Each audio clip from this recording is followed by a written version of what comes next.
Hello बच्चों, स्वागत है आपका पाई क्लासेस में। आज का टॉपिक क्लास 8 के लिए वर्कशीट नंबर 13। इसके टॉपिक हैं वर्गमूल ज्ञात करना और कहता खेल बन गया गणितीय खेल। देखो क्या कह रहे हैं, प्रिया और रिया दो बहनें हैं, अपनी छत पर रस्सी का खेल खेल रही हैं, रस्सी कूदने का। रिया ने कहा, दीदी आज हम एक नए तरीके से खेलेंगे। देखो नया तरीका क्या है, आप एक बार रस्सी कूदना, उसके बाद मैं आपसे दो ज़्यादा, यानी जितनी बार आप कूदोगे उसमें मैं दो जोड़कर ज़्यादा रस्सी कूदूंगी। यानी आपने एक बार कूदा तो मैं दो ज़्यादा यानी 3 बार रस्सी कूदूंगी। फिर आप मुझसे दो ज़्यादा, फिर आपको कितनी, मैंने 3 बार कूद ली, फिर आपको दो जोड़कर यानी 3 जमा 2 आपको 5 बार कूदनी है। जब आप 5 बार कूद लोगे फिर मैं उसमें दो जोड़ूंगी और मैं 5 में दो जोड़कर 7 बार कूदेंगे। तो इसी तरह से ये प्रक्रिया चलती जाएगी। जो भी थककर रस्सी नहीं कूद पाएगा वह हार जाएगा। ठीक है, तो प्रिया मान गई। आखिर में प्रिया के 21 बार कूदने पर, जब प्रिया ने 21 बार कूदने के बाद जब रिया को 23 बार कूदना था, यानी जब 21 बार कूदा तो रिया को कितनी बार कूदना था, 23 बार, लेकिन वह सिर्फ 11 बार ही कूद गई और थक गई। थक कर वो बैठ गई और कहने लगी, दीदी आप जीत गए, क्यों ना हम यह जोड़ें कि हमने कुल कितनी बार कूदा। प्रिया ने कहा, हाँ ठीक है जोड़ लो। तो रिया ने कहा, दीदी ध्यान से। ठीक है, आगे देखो इन्होंने यहाँ पर जोड़कर दिखा रखा है। अब देखिए ये इन्होंने क्या बताया। देखो सबसे पहले प्रिया ने कूदी एक बार, फिर रिया ने उससे दो ज़्यादा यानी 3 बार, ये प्रिया ने कूदी, फिर ये रिया ने कूदी, तो दोनों को जोड़ा तो 4 बार हो गया टोटल मिला के। फिर प्रिया की बारी आई। अब क्योंकि रिया ने 3 बार कूद लिया था, तो अब कितनी बार कूदना था प्रिया को, इसको 5 बार। ठीक है, पहले प्रिया ने एक बार, रिया को दो ज़्यादा जोड़ने थे, 3 बार हो गया। ऐसे ही जब 3 बार हो गया तब 5 बार जोड़ना है। फिर जब इसने 5 कूद लिया उसने 7 कूदा होगा रिया ने। फिर प्रिया ने 9 कूदे, ये वाले आखिर वाले, वो तो पहले कूद चुके हैं। फिर रिया ने 11 कूदे, फिर प्रिया ने 13 और कूदे, फिर 8 बार अगला रिया ने कूदा 15 बार, फिर प्रिया ने 17 बार, और फिर रिया ने 19 बार और प्रिया ने 21 बार। तो इस तरह से ये चलता गया। और इसके बाद जो रिया है वो थक गई, वो 21 से ज़्यादा 23 बार नहीं कूद पाई। तो देखो पहले इन सबको ऐड करा, 1 आया, फिर 4 आया, फिर इनको ऐड करेंगे 9 आया। इन सबको ये ऐड करते यहाँ पर चले गए। तो इस तरह से ये हमारी संख्याएं आती चली गई हैं। अब एक जो है, एक क्या है, 1 गुणा 1, 1 गुणा 1 यानी 1 का वर्ग। 4 को 2 गुणा 2 लिख सकते हैं, इसको 3 गुणा 3 यानी 2 का वर्ग, 3 का वर्ग, फिर 4 का वर्ग, 5 का वर्ग, 6 का वर्ग, 7 का, 8 का, 9 का, 10 का, और ये इस तरह से वर्ग आते चले गए। और यहाँ अगर हम देखें, ये पहली 2 विषम संख्याएं हैं। एक है ये पहली विषम संख्या, ये पहली 2 विषम संख्या हो गई, ये 3 हो गई, ये 4 हो गई, ये 5 हो गई, फिर ये 6 हो गई, ये 7 हो गई, ये 8। तो इस तरह से ये देखो 8 विषम संख्याओं का जोड़ 64 आता है और ये 8 का स्क्वायर होता है। तो इस तरह से ये खेल चलता चला गया। आगे बोलते हैं, आगे क्या बोल रहे हैं ये, कि इसी तरीके से हम किसी भी संख्या का वर्गमूल निकाल सकते हैं।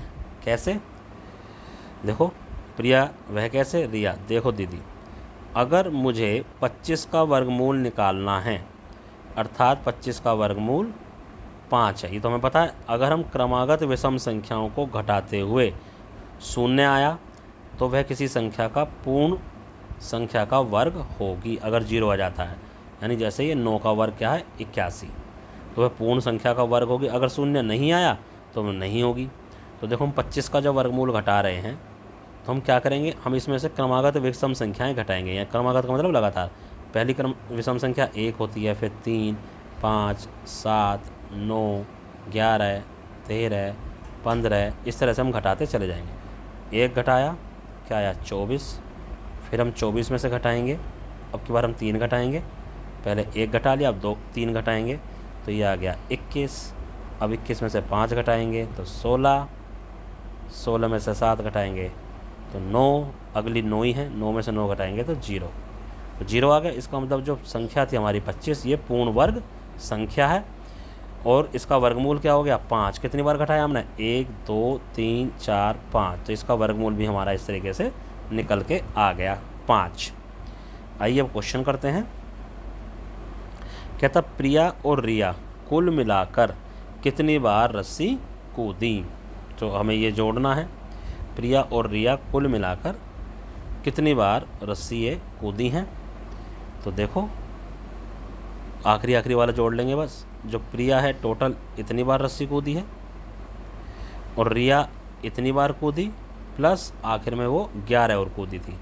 तो इन सबको ऐड कर लो, यानी ये 121, 100 और 11। ठीक है, 121, 100 और बाद में वो 11 कूद कर रुक गई थी। तो ये हो जाएगा हमारे पास 232। तो प्रिया और रिया जो कुल मिलाकर कूदी हैं वो 232 कूदी हैं। प्रिया ने कुल मिलाकर कितनी बार कूदा, तो प्रिया का ये वाला है 121 है। रिया ने कितनी बार कूदा, रिया ने 100 ये और 11 ये, तो 111 हो गया। क्या आप समझते हैं इस खेल में कौन जीता कौन हारा? यस, कौन जीता? प्रिया जीती, क्योंकि उसने ज़्यादा बार रस्सी कूदी।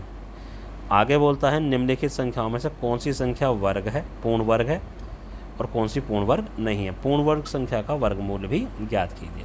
चलो जैसे हमने ऊपर ये क्वेश्चन करे हैं 25 करा था, उसी टाइप से हम करते चले जाएंगे। तो मान लो हम 144 या 153 मैं ले लेता हूँ। एक में 153 घटा देता हूँ, एक में 77 घटा के दिखा देता हूँ। पहले 77 में से 1 घटाएंगे, 76 आ गया। फिर 76 में से 3 घटाएंगे, क्या आ गया?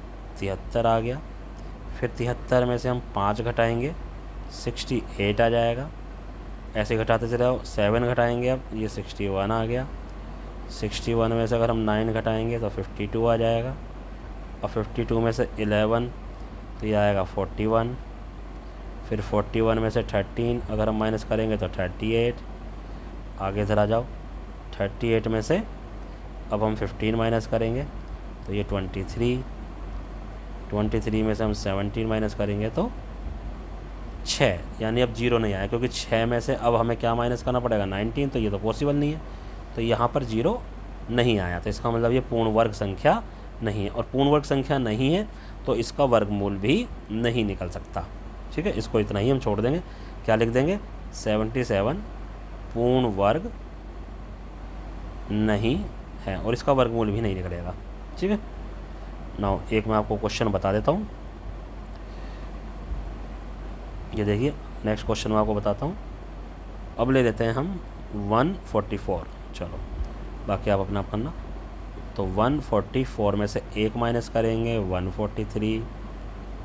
143 में से अब 3 माइनस हो जाएगा 140। और 140 में से 5 माइनस हो जाएगा तो 135। अब क्या माइनस होगा 135 में से 7 तो 128। 128 में से अब 9 तो ये आ जाएगा 119। 119 में से 11 और 11 को माइनस करने पर हो जाएगा 108। फिर 108 में से 13 माइनस हमें करना है, ये आ जाएगा 95। 95 में से हम नेक्स्ट 15 हो जाएगा 80।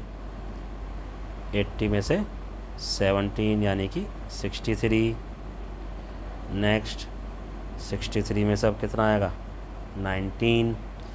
और तो ये हमारे पास आ गया 44। ठीक है, अब 44 में से हम क्या करेंगे 21, तो ये आ गया हमारे पास 23। अब 23 में से 23 माइनस करा तो 0, तो इसका मतलब 144 एक पूर्ण वर्ग संख्या है, यानी ये परफेक्ट स्क्वायर नंबर है हमारे पास। अब इसका वर्गमूल यानी स्क्वायर रूट। तो वर्गमूल क्या होगा? कितनी बार हमने माइनस करा है 1 2 3 4 5 6 7 8 9 10 और 11 और 12। तो 12 बार माइनस करने पर क्या आ गया 0, तो इसका वर्गमूल आ गया 12। तो इसी तरह से अब आपको 128 का करना है, 289 का करना है और 153 का करना है। मैंने आपको 2 का करके दिखा दिया। तो इस तरह से हमारी वर्कशीट कंप्लीट होती है। इसको आप अपनी कॉपी में कीजिए और अपने टीचर को व्हाट्सएप पर सेंड कीजिए। धन्यवाद।